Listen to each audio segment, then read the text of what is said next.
In a pristine California mansion, police discovered a scene of unparalleled and orderly horror.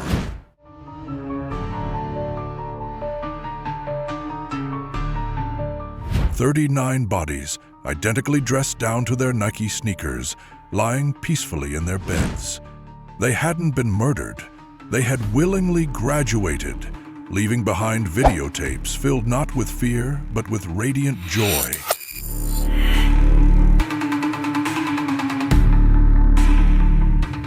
Convinced they were shedding their human vehicles to board a spaceship hiding in the tail of a comet.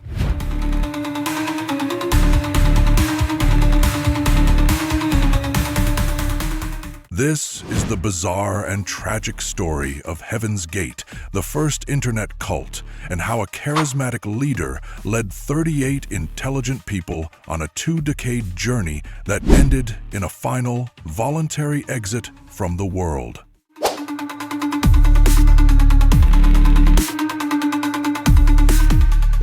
Welcome to the Dark Chapters.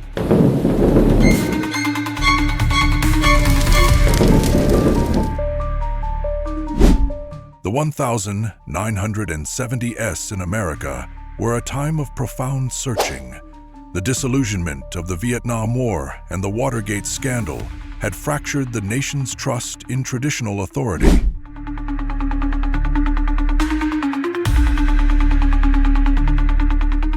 While the counterculture movement had cracked open the door to new forms of spirituality and alternative lifestyles,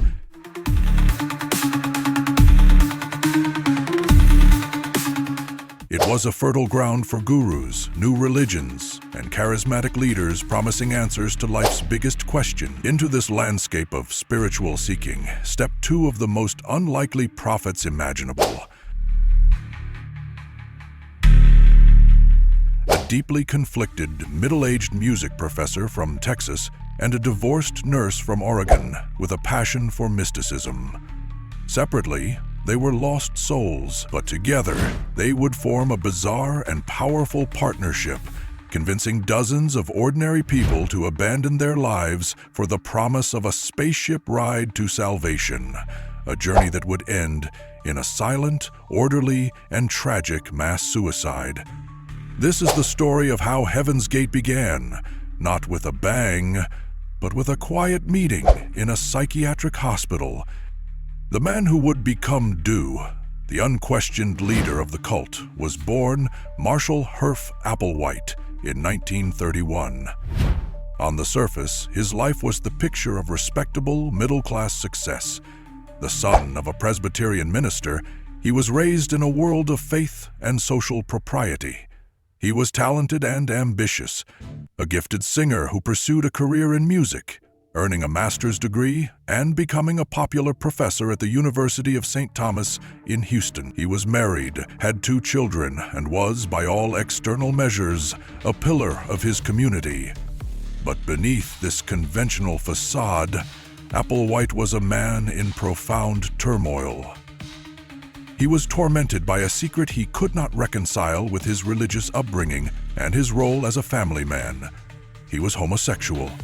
In the deeply conservative environment of 1960s Texas, this was a source of immense shame and psychological conflict. He sought to suppress his desires, even undergoing electroshock therapy in an attempt to cure himself. His internal struggle led to a complete unraveling of his life. He began hearing voices, a symptom of what was likely a severe mental health crisis. He lost his teaching position after it was discovered he was having an affair with a male student. His marriage collapsed. Adrift and convinced he was on the verge of a divine revelation, he checked himself into a hospital in 1972, seeking treatment for what he described as the overwhelming confusion of his life. It was here, in this moment of profound personal crisis, that he met the woman who would change everything. Bonnie Lou Nettles was a 44-year-old nurse at the hospital, but she was also a spiritual seeker on a journey of her own.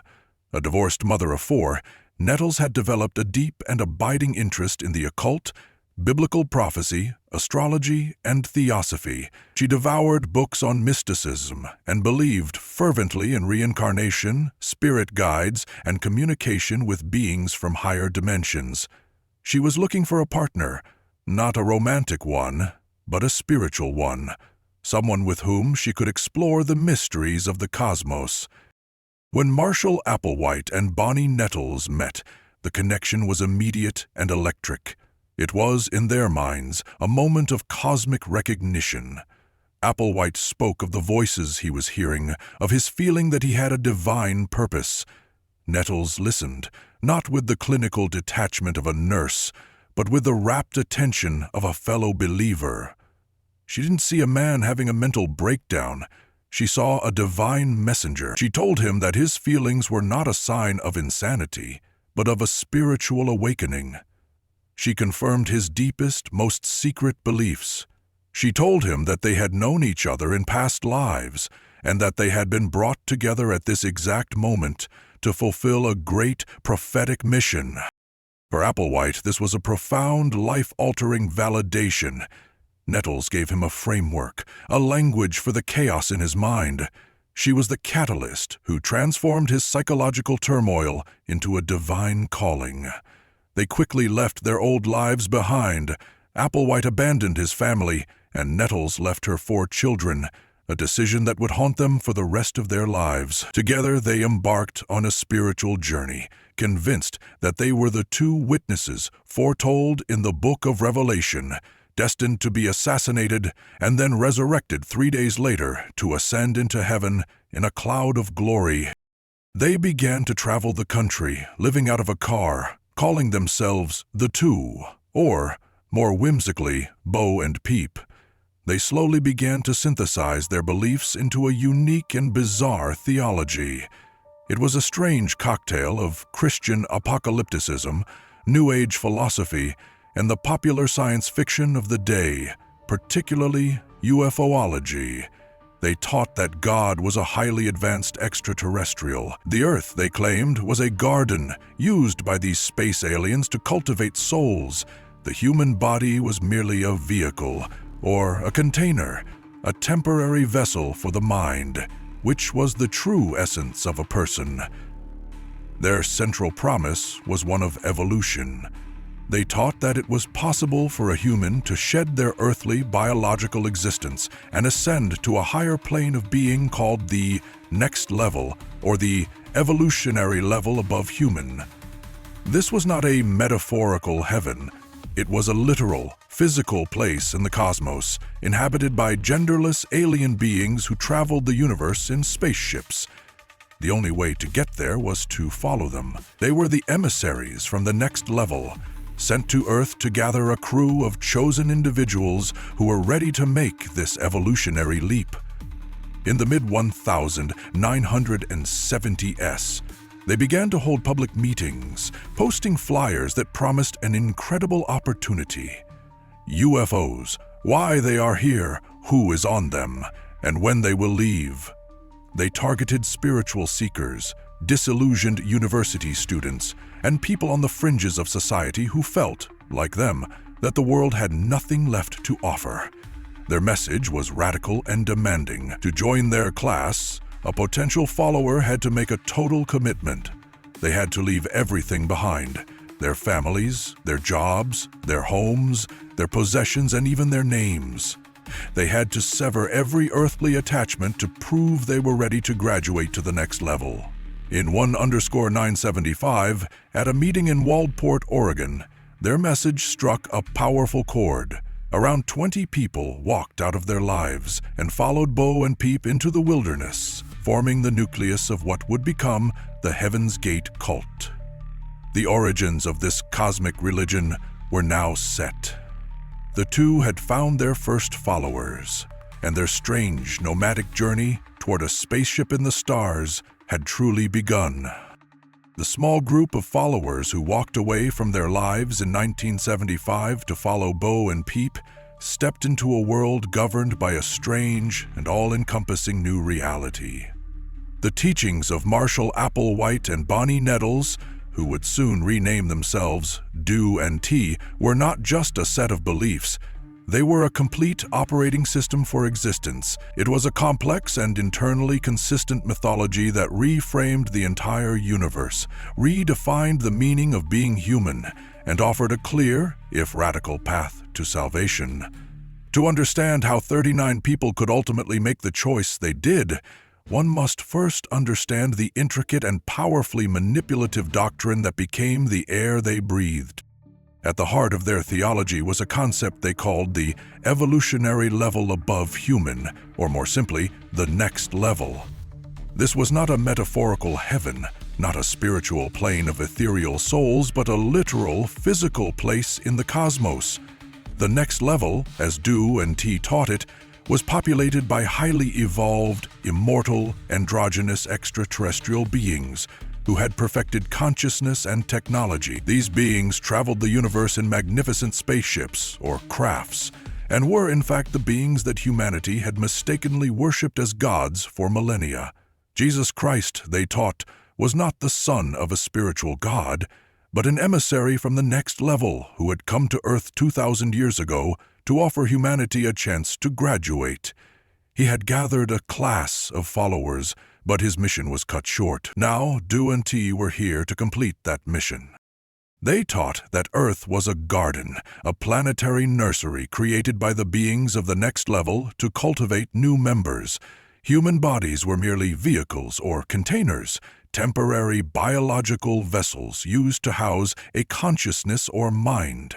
The entire purpose of a human life for the chosen few was to undergo a rigorous process of transformation, to overcome the human, mammalian nature of the vehicle and prepare the consciousness for transplantation into a new, genderless, alien body at the next level.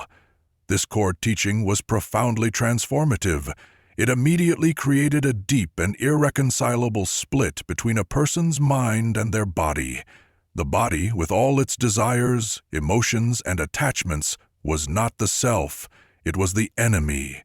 It was a primitive shell that had to be disciplined, controlled, and ultimately discarded.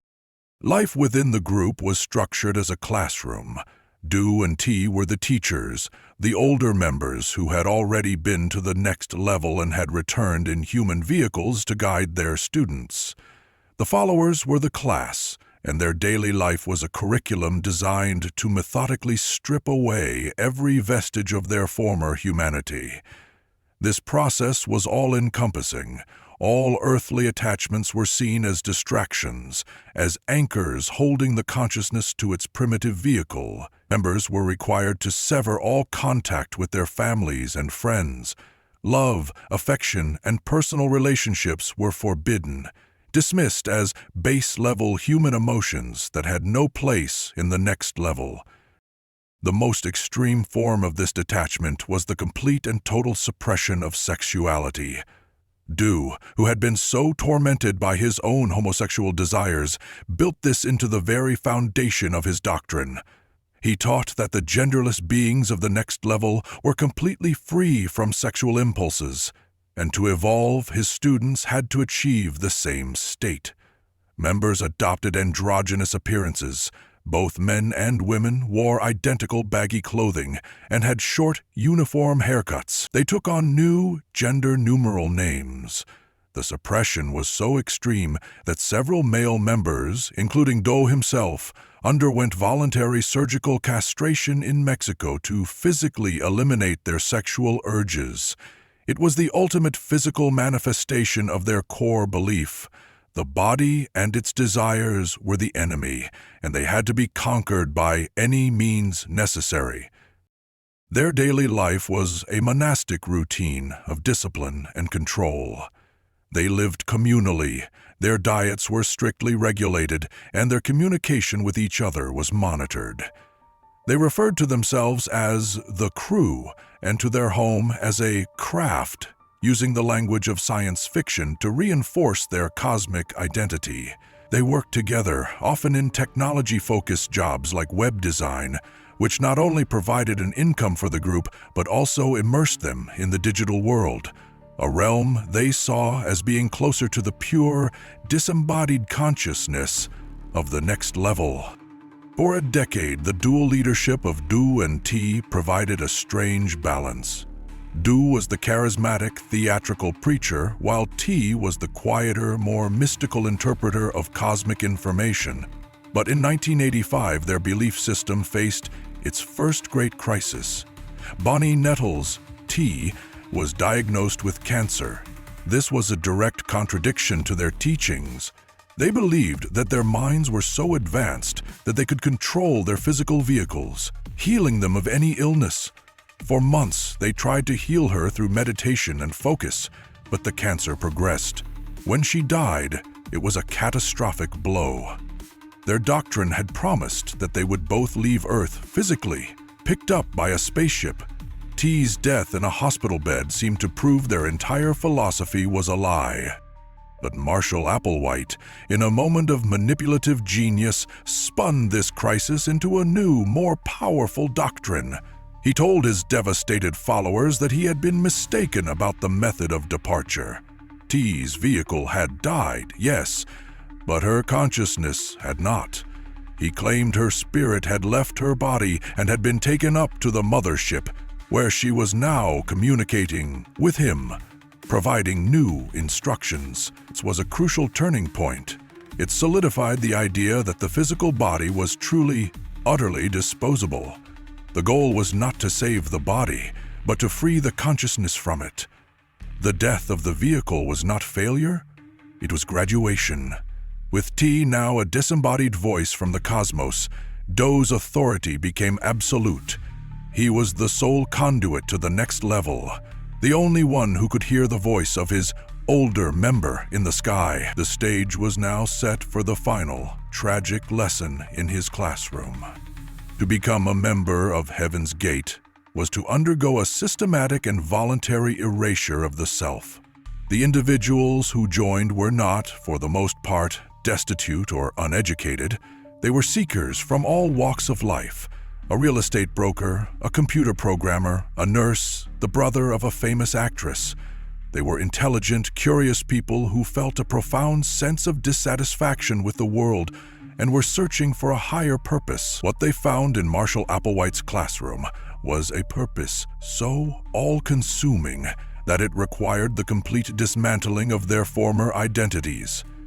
Life inside the group was a meticulously structured, 2-decade-long training program designed to transform them from terrestrial humans into a disciplined, single-minded crew, ready to board a celestial starship at a moment's notice. Their existence was governed by a set of rigid rules and routines laid out in a thick manual known as the Book. This was their Bible, their code of conduct, and their daily scheduler. Every aspect of life was controlled, from the moment they awoke to the moment they slept. Days were structured with military precision, broken into blocks for study, work, meals, and chores. There was no room for spontaneity or personal choice. The goal was to eliminate the human habit of making individual decisions and replace it with the disciplined efficiency of a collective organism. Their physical appearances were the most visible manifestation of this philosophy. Both men and women wore identical, unassuming uniforms, dark button-down shirts, simple black pants, and comfortable black and white Nike sneakers. Hair was cut short in a uniform, almost monk-like style. This androgynous look was a crucial part of overcoming their mammalian nature. It was designed to de-emphasize gender, to suppress sexuality, and to reinforce the idea that their physical bodies, their vehicles, were merely temporary containers of no individual importance. They were not men and women. They were crew members. This detachment from the body extended to every physical desire. Their diet was utilitarian and strictly controlled, designed for maximum efficiency and minimum pleasure. Meals were often a bland, semi-liquid concoction of grains, vegetables, and vitamins, consumed quickly and without conversation. The indulgence of taste was seen as a weakness of the vehicle. Similarly, sexuality was completely forbidden. It was considered the most powerful and dangerous of all human attachments, a force that tied the consciousness to its primitive container. To conquer it, members were encouraged to view each other as genderless beings. This culminated in the most extreme act of physical denial, the voluntary castration of 8 of the male members, including Applewhite himself, a final, irreversible severing of their connection to mammalian biology. Life inside their communal homes, which they referred to as crafts, was a constant exercise in surveillance and mutual correction. Personal privacy was non-existent. A buddy system was strictly enforced at all times. Each member was assigned a partner, and they were required to be in each other's presence constantly. They worked together, ate together, and slept in the same room. This system was a brilliant tool of psychological control. It eliminated the possibility of private conversations, secret doubts, or any form of dissent. Your partner was your keeper, your confessor, and your monitor, responsible for reporting any human behavior or thought. A flicker of sadness, a fond memory of family, a moment of sexual desire, to the group. The central activity of their lives was the study of the tapes. These were hundreds of hours of video lectures delivered by Applewhite. For hours each day, the group would sit together and watch these tapes, absorbing his dense, repetitive, and internally consistent theology. They studied his words with the intensity of graduate students preparing for a final exam. This constant immersion in his doctrine created a closed-loop information system. The only reality they consumed was the one he had created, reinforcing their shared beliefs and insulating them completely from outside perspectives. To support themselves, the group did not withdraw from the world entirely. Instead, they engaged with it in a highly controlled and technical way. They formed a successful web design company called Higher Source. They were skilled and professional, building websites for clients ranging from small local businesses to the San Diego Polo Club. This work served multiple purposes. It provided a steady income, allowing them to live comfortably and fund their operations without needing to solicit donations. It also immersed them in the world of computers and the internet, a realm they saw as being more aligned with the pure, disembodied consciousness of the next level. It was work that required logic, precision, and a detachment from the messy world of human interaction. Over time, the individuals who had walked away from their old lives were completely subsumed by the group identity. They shed their birth names, adopting new, strange, multi-syllable names like Junadi, Smodi, and Levodi, names that further erased their pasts and bound them to the collective. They spoke in a shared jargon, a linguistic code that reinforced their unique worldview. Their individual hopes, dreams, and personalities were sacrificed for the singular goal of graduating from the human condition. They were a family, but a family devoid of human affection. They were a team, but a team preparing for a mission that no one outside their small, isolated world could possibly comprehend. This meticulously controlled, 2-decade-long process of self-erasure was the necessary preparation for their final act. They had successfully detached from their vehicles, from their emotions, and from the world itself. All that was left was to wait for the signal, the sign from the heavens that the time had finally come to leave their containers behind for good. For over 2 decades, the members of Heaven's Gate had lived in a state of perpetual readiness, a crew waiting patiently on their terrestrial craft for the signal to depart. They had methodically erased their pasts, suppressed their human desires, and disciplined their minds for a single, ultimate purpose: graduation to the next level. In 1995, that long-awaited signal finally blazed across the heavens. It came in the form of the Hale-Bopp Comet, a magnificent celestial body making its slow, majestic journey toward the sun. For the rest of the world, it was a beautiful astronomical event. But for Marshall Applewhite and his 38 followers, it was everything. It was the sign, the chariot, the fulfillment of a prophecy they had dedicated their lives to. Applewhite, in his final and most powerful act of theological invention, masterfully wove the comet into the fabric of their beliefs. He taught his followers that the comet was more than just a ball of ice and rock. Traveling in its wake, obscured from the primitive telescopes of Earth by the comet's bright tail, was a massive spacecraft from the next level. This was the mothership they had been waiting for. It was the vessel that had come to pick up T's consciousness years earlier.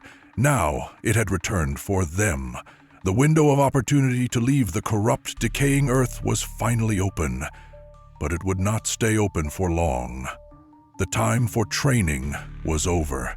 The time for the final exit had arrived. With this new urgent focus, the group's activities took on a solemn and purposeful energy. In the fall of 1996, they leased a sprawling 9,200 square foot mansion in Rancho Santa Fe, a wealthy, exclusive suburb of San Diego.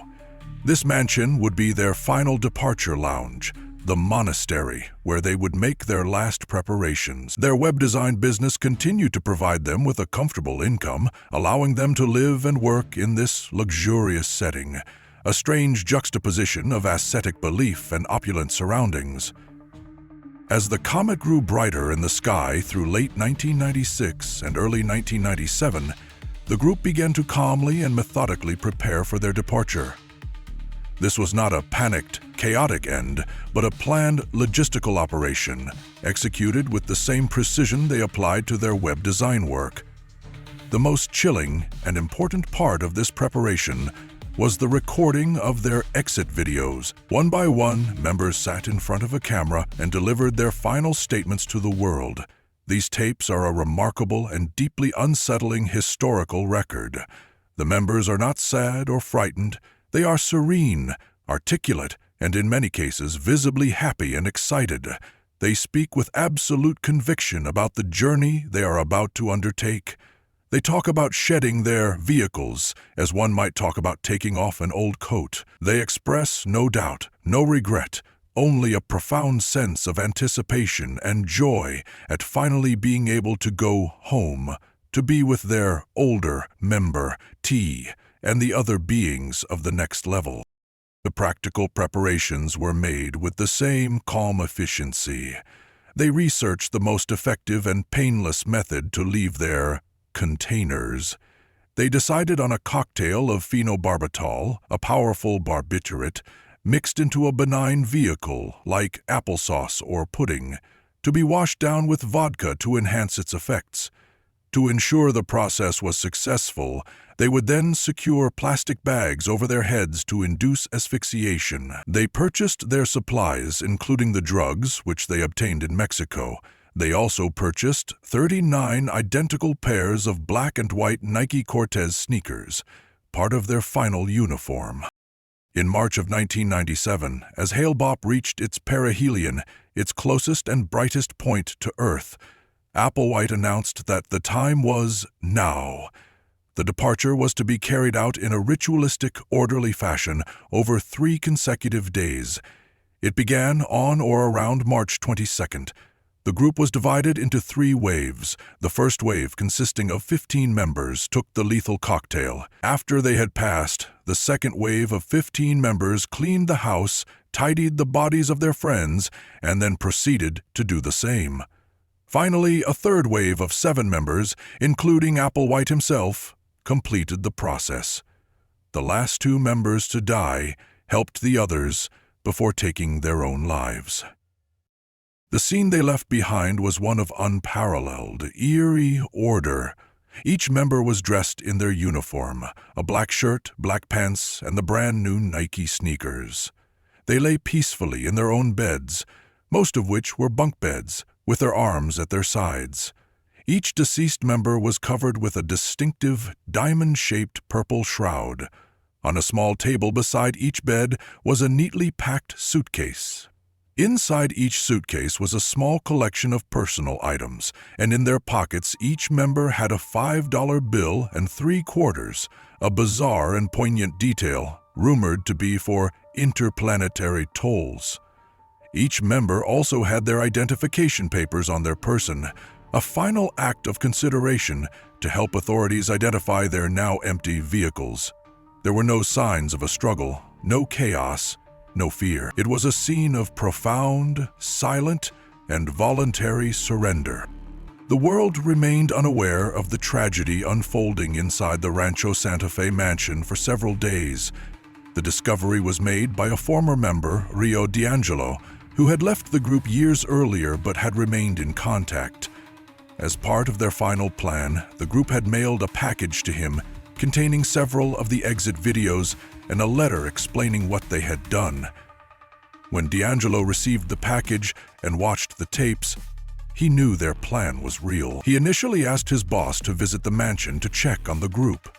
When his boss peered through a window and saw the shrouded figures lying in their beds, he immediately called the police. On March 26, 1997, sheriff's deputies entered the mansion and were met with a scene that would shock the world. The air was still and heavy. The 39 bodies lay in their beds, a silent crew waiting for a spaceship that would never come. The meticulous, almost serene nature of the scene was what made it so profoundly disturbing. This was not a passionate, violent end.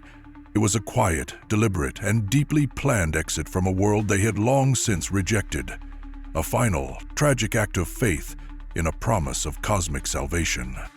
The discovery inside the Rancho Santa Fe mansion on March 26, 1997, sent a tsunami of shock and morbid fascination across the globe.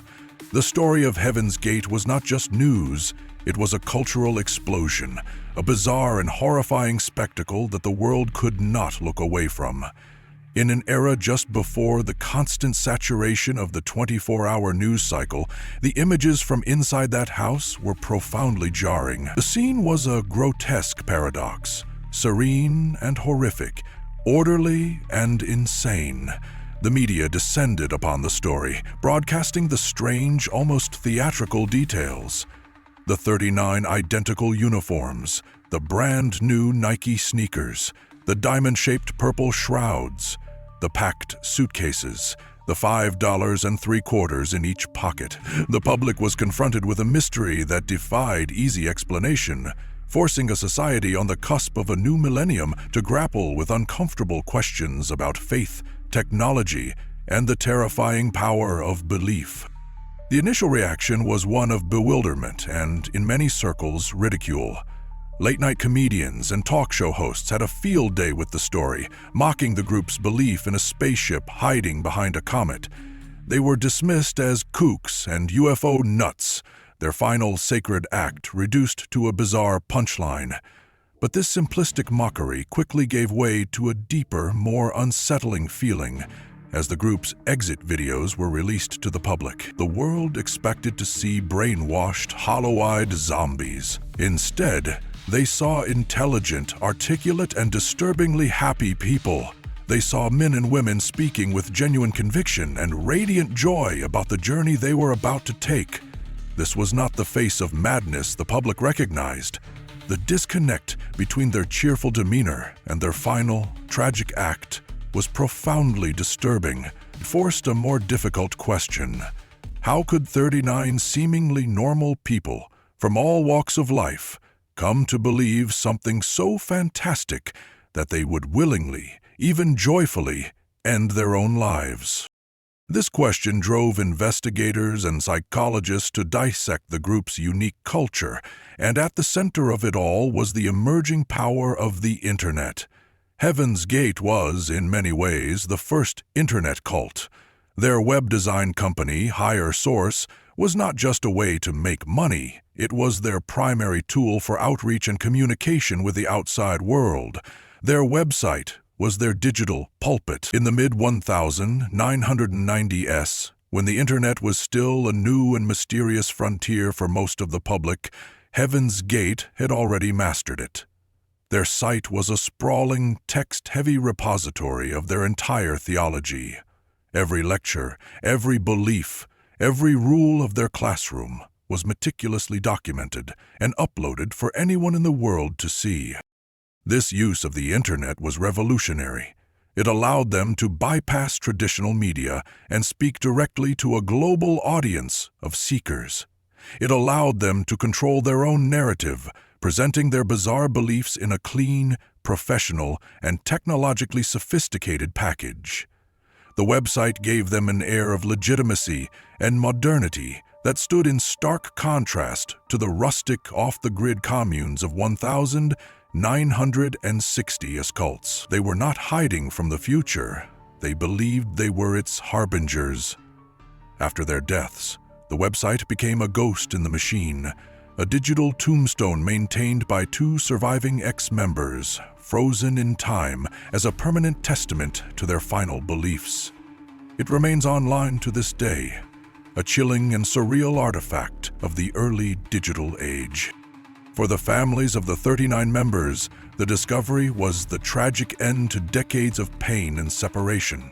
Many had not seen or spoken to their loved ones in over 20 years. They had grieved the loss of their children, siblings, and spouses long ago, when they first walked away to follow Bo and Peep. The news of the mass suicide was a second, more public, and more bizarre form of grieving. They had to reconcile the memory of the person they once loved with the serene, smiling stranger they now saw on the exit videos. Yvonne, the sister of member Joy D, spoke for many families when she expressed her profound confusion. "I see these people, and they're not drugged, they're not forced, they're not brainwashed.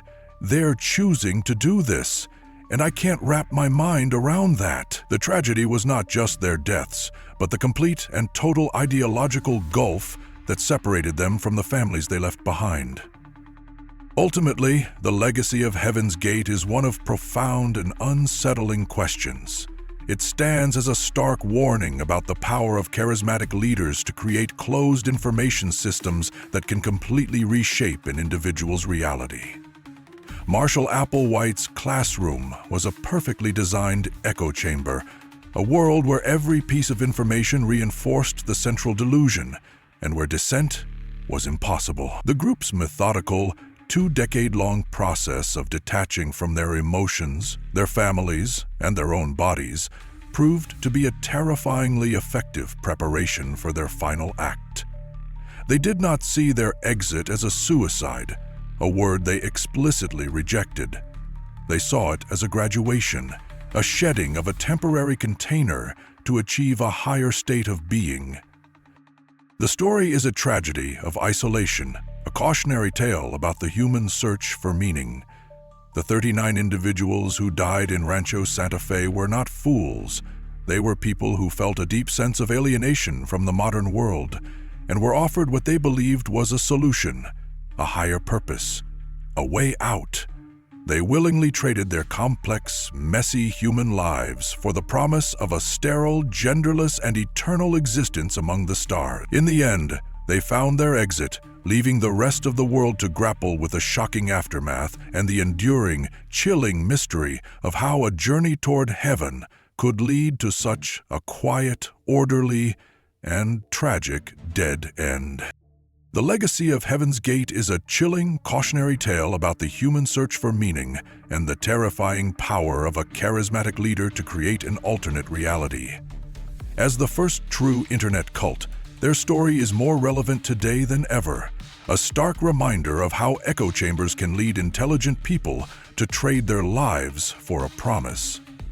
These are the stories that define our dark chapters, the ones that are complex, unsettling, and refuse to be forgotten. If you want to continue exploring the shadows of human belief and psychology, subscribe and click the bell.